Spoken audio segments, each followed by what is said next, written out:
Opposition movements from all over the world come here, to the Serbian capital Belgrade, to be educated in the art of overthrowing a dictatorship.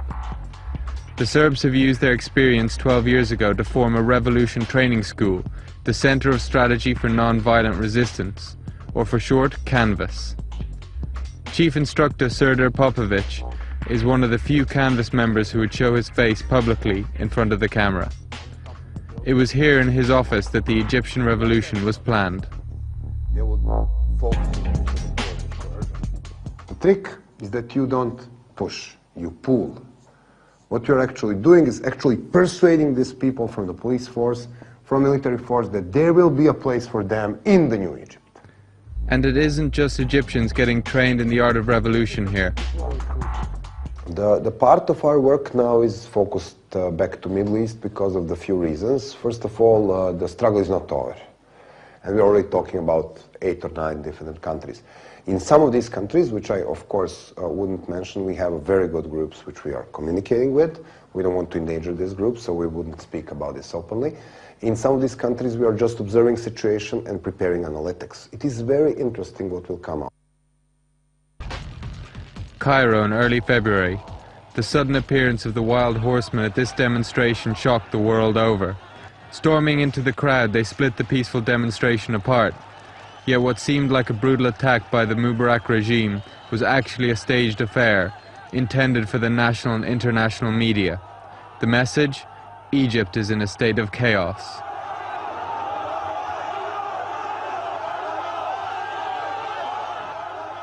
Provoked by these false attacks, demonstrators reacted with violence and the situation escalated.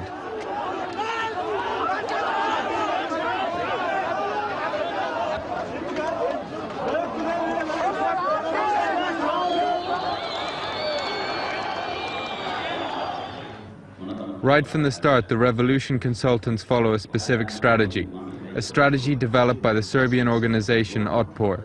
This organization mobilized millions of people to bring about the downfall of Serbian leader Slobodan Milosevic. Their strategy became a blueprint, proving successful once again when used in the revolution in Egypt.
The institutions that support him, you take those away, the regime has to fall.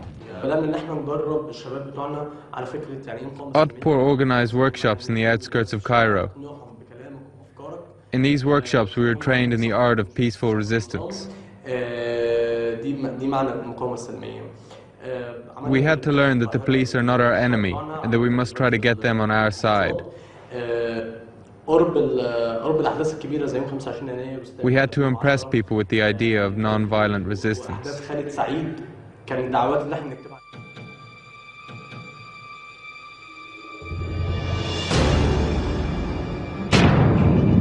The institutions that support him, you take those away, the regime has to fall.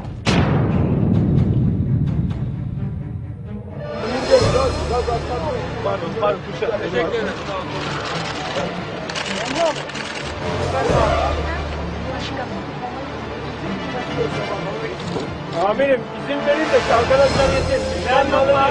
Bu ülkenin boğazaydı. Teşekkür ederim. The institutions that support him, you take those away, the regime has to fall. Kaç saattir ayaktasın? 66 saat. Hiç uyumadın. Hiç uyumadın. Nasıl dayanıyorsun? Mecbur, ne yapacağız? Niye mecbur? Ekmek parası. Bu insanların senin dostun haklı olduğunu düşünüyorsun. Belki siz haklısınız, belki biz haklısınız. Herkesin görüşü aynı da olabilir, farklı da olabilir. Bana güvendiklerinize güvenmez. Güvenirim, niye güvendiğim? The institutions that support him, you take those away, the regime has to fall.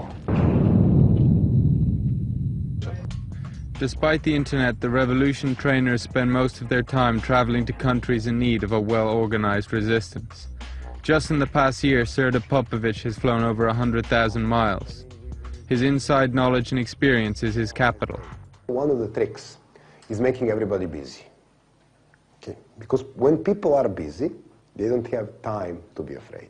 Sounds crazy, but this is exactly what they do in the military training. Okay? So the way you're doing it in nonviolent struggle is actually you create this group identity. You want people to feel each other. You want people to be dressed in similar clothes. You want people to sing because songs make them work together. You want to have drums there who will give the rhythm to your march. You want whistles, you want music, you want fun. This is a very important part. And now it looks like a big, how do you call it, love parade. The Egyptians followed Serda's rules exactly and succeeded.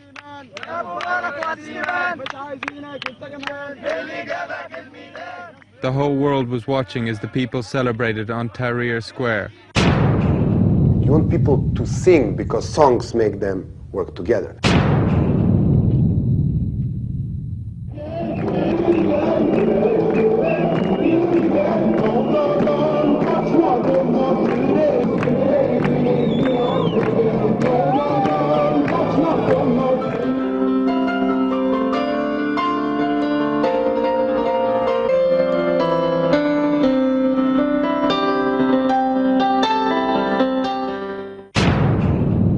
People to sing because songs make them work together.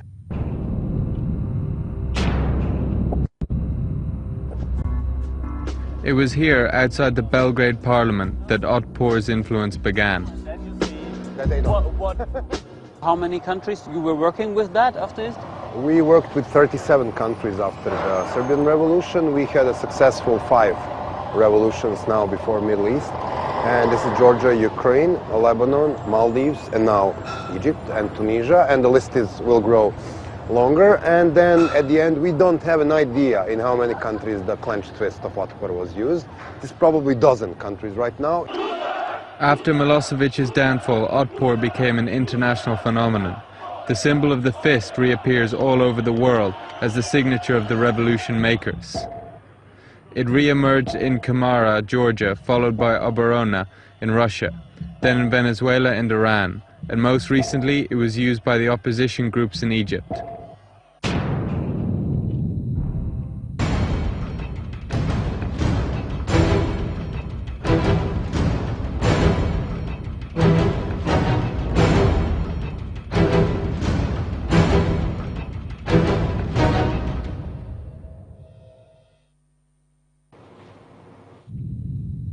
What Mr. Sharp one time called nonviolence as a method of warfare. And they are going in every place since the end of the Cold War to destabilize regimes which offer resistance to this larger agenda, the globalization agenda as Washington defines it. So are all of these revolutions actually initiated by the Americans? We can look back at what happened during the Orange Revolution in the Ukraine for evidence. The events that took place in Kiev in 2005 appear to endorse this assumption. Traditionally, Ukraine was part of Russia, but by the end of 2004, the tide had turned. The United States pumped millions of dollars into the opposition movements in favor of regime change. We are meeting with the 2 former leaders of the Ukraine Revolution. Just by being a member of the opposition movement Pora, they received significant sums of money, together with training in civil disobedience. Finally, they were given the book. Oh yes, the book by Gene Sharp. We all used it, and it connected us with everybody, with Otpor in Serbia, the opposition movement in Belarus, and Kamara in Georgia. It was in November 2004 when hundreds of thousands of people flooded Independence Square in Kiev and demanded Viktor Yushchenko for their president. At the end of the revolution, the crowd got what they demanded. Yushchenko became president due to the massive support he received from the Western world. We had a number of great examples of dramatizing as well as having fun on the streets. The revolution is a celebration. This is the spirit of Gene Sharp. Every movement becomes a brand with its own symbolism. Oranges in Ukraine, the Rose Revolution in Georgia, the Tulip Revolution in Kyrgyzstan, the Denim Revolution in Belarus. All different symbols, but with the same concept and the same sponsor, the United States of America. In my case, in 2004, I was heading a voter education campaign with a budget of $1 million.